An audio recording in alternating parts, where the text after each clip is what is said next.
This video, we're going to talk some more about strings, in particular, some string methods. Okay. So we've already talked about that the length function will still take a string and return the value of how long it is. Okay. So if I would say like print hello, sorry, the length. No, let's just do it. Let's do it. Let's do it for real. Okay. So let's say I'll have s is equal to hello. I want to print the length of s. Okay. That should work just dandy. Give us the correct answer of 5. Okay. So some other things we can do. So the first set of these, I'll move this up here, are testing methods. Okay. So if I have some variable, v equals, let's say I've got a 23, then if I can print out, or I can do an if, so I can say if is digit v. Okay. So the is digit should return if it contains only numeric digits. Okay. And has at least one character in length. Okay. I don't know why it seems to be unhappy with that. So we'll see how this works. Print number. That's fine. Okay, let's try this. See if it really does give me an error. Yeah, why doesn't it like is digit? Oh, because you can't do it that way. That's not the way it works. These are methods, string methods. It's v dot is digit. There we go. Okay. Still doesn't like something. Oh, that's yeah. These are string methods, not okay. There we go. Now we get yes, number, right? So that's what we wanted. So yes, these are I should pay attention to my writing. String methods. Okay. So if we have a string, so this can be helpful if you want to convert something. So before you convert it into an int, you could do that. Now, what if it looks like this? It's going to work for us? It's not. Okay. Those are not just, that's not just digits. Okay. So it doesn't work in the case of decimal places. Okay. Um, the first one here that they talk about is the is al num will return true if it contains only alphabetic characters or digits. Okay, so no, so if I have like that's not what I was wanting to change. Well, yeah, I changed it. Is and all of these are binary, no Boolean functions. They return either true or false. Okay, so if I have only letters and numbers, okay, this should correctly say it's an alpha number. Okay, but as soon as I add something else, like a period, not going to work. Okay, so sometimes you're going to want to check for that. Okay, there's the is alpha, which is does it contain only letters? I should change that to just alpha there. So you get the idea. Sometimes you need to test your variables. Spaces are okay in all of these. Okay. Then we have some others that these are tests. Okay, so we have is lower, which lets us know if we are dealing with lowercase letters. Okay, in this case we are. Okay. We have is upper. Okay, which tests if it's uppercase or not. Okay, if you do that, doesn't like something. Oh, that's can't be a capital, which I would like it to be, but it's not. Okay, in this case, it doesn't do anything. Okay, but if I change it, do that, then it's upper. Okay, and is space. Sometimes you want to know if, so in this case, I can do something like V bracket 1 and say if that's a space. Okay, that should be this character here. Okay. Okay. And that gets the is a space. Those can be handy sometimes. Okay. we also have some string modification methods. Now remember, we can't just modify a string. Okay, we can't, we have to recreate it with an equal sign. Okay, so I can't just say s is equal to hello.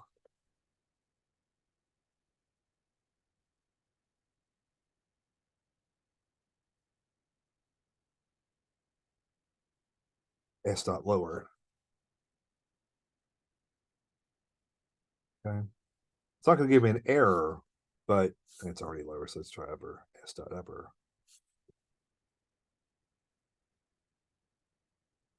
Okay, so then if I print S, we'll see it didn't change anything. Okay. So in order to make a change, I would have to say S equals S dot upper. When you do that, now it's all uppercase. I did that in the lab example as well. Okay.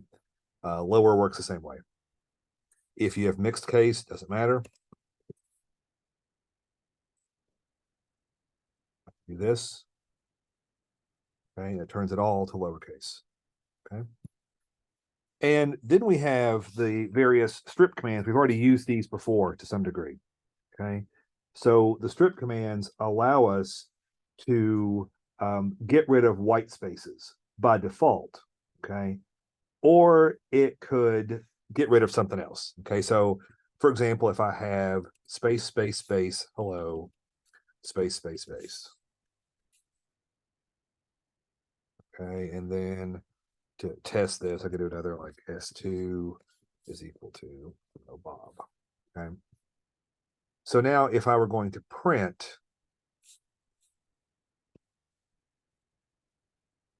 S and S2 with the separation equal to nothing, just so we can see what's happening.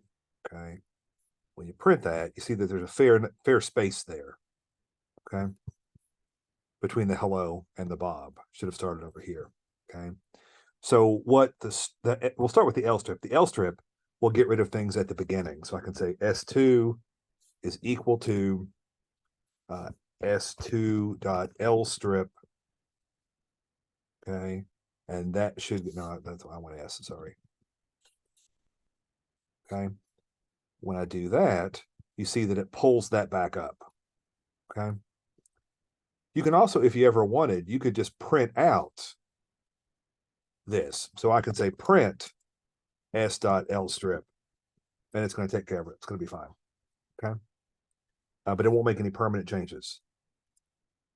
The L strip and L strips work kind of the same way. If you find that you have this, okay, then you can L strip on X. Okay, and that's going to, oh, wrong one. Let's do S2. Yeah, see, it gets rid of those X's as well. Okay. The R strip just works at the other end.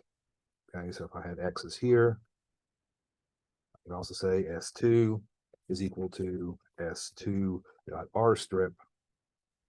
Again, by default, takes care of spaces, but now I'm going to be able to get rid of both of those. Okay, and that should work just fine. Okay.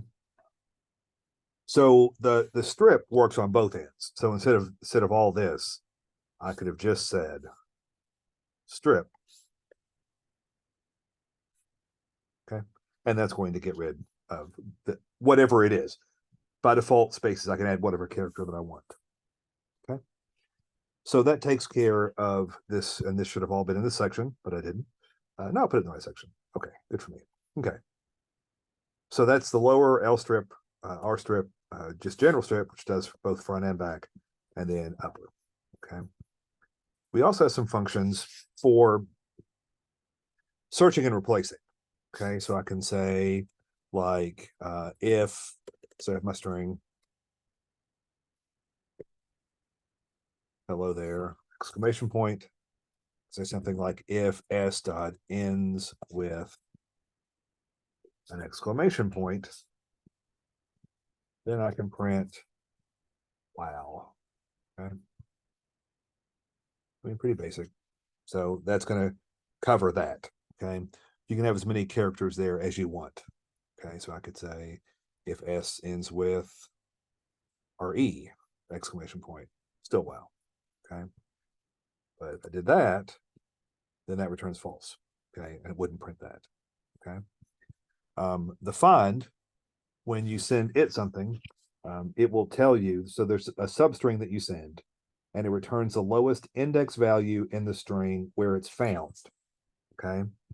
So the find is looking, so let's say I want to do a search for, so I could say I is equal to s dot find. My substring is LLO. Okay. I want an O, not a 0. Okay. And then I can print print that index. Okay. So in this case, it prints a 2 because 0, 1, 2 is where that starts. Okay.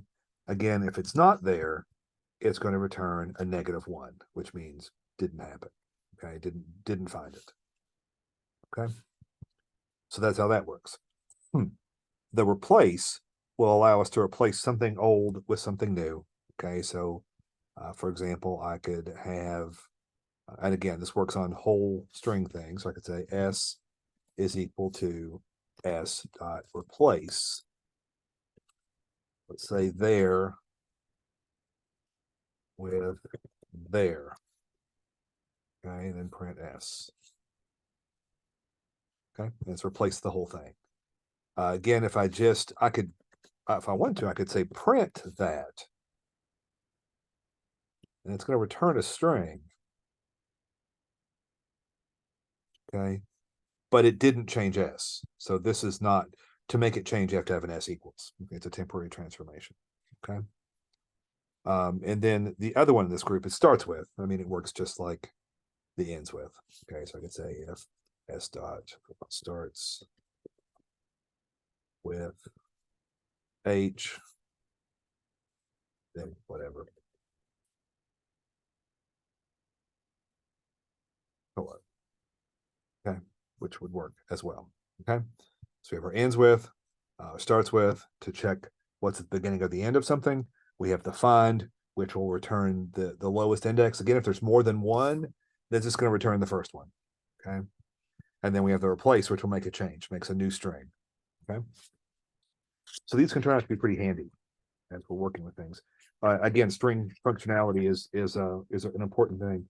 I was giving an assignment in operating systems class, and I was going to have it be done in C, which is more common in operating systems, but it needed string handling and string manipulations, and they're so much better in Python. I changed the assignment to Python just to make it more straightforward to use. Okay. Okay, a couple of more odds and ends here. The next one is the repetition operator, which is kind of a strange thing. So we talked before about, we could say something like s is equal to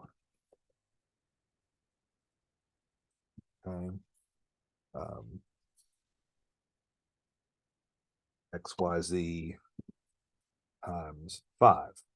Okay, then if we print s, if I can find my home keys, print s, that's going to print that 5 times. Okay, so what the repetition operator is going to do, it's going to create a string that contains n repeated copies of something. Okay, so we just do that as many times as we want, and sometimes it's pretty helpful. Okay, so again, whatever you want to repeat, as many times as you want to repeat it, it's going to be good. Okay, so that was it. That one was in the wrong position. That should be in the repetition operator. Okay, then finally we have the splitting a string. I think this is a very useful thing to do. You will often find yourself in cases needing to do this. I think especially if you're reading in from a file, you may end up in this situation. Okay, so let's say that we have the following. So we've got a string, say s is equal to 1. Let's do something different. Let's do Bob, Alice, Ted, Carol. Okay, let's say I wanted to break those up and to do something with each of those. Okay, so to do that, I can say S, so let's say word, it's gonna be a list. Okay, so let's gonna say name list is equal to S dot split. Again, split by default takes the space. Okay. Now if I print name list, you'll see that magically we've turned this into a list. We can do whatever we want to do with it. Okay. So I could do things like 2. If I do that, now I've gotten just to Ted. Okay. That's a pretty exciting thing. Okay. The other thing we can do here with the string, it doesn't have to be a space. If I have 12, 23, 45, and want to deal with each of these independently, then I can split it on any character I want. Okay. So if I do that, I'll get this separately. Okay. So instead, I could do things like month is equal to now name list, which is now named correctly or incorrectly, 0. Okay. I can print month.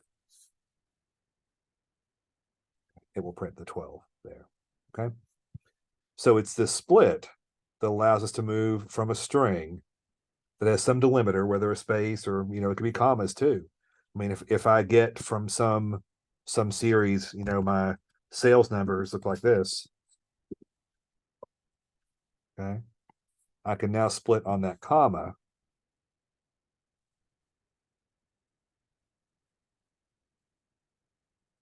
Okay. Get rid of that stuff. Okay. So now I have the numbers broken out. Okay. Now, of course, these are still in strings. I would have to convert them individually to integers or floats or whatever. But you see the point. Okay. And I think that, again, that's going to turn to be something pretty useful for us to be able to do going forward. Okay. Okay, so I think that's it for this chapter on strings. Okay. So we'll have an exercise in class tomorrow that we'll keep learning about strings and working with them. If you have questions, make sure you let me know.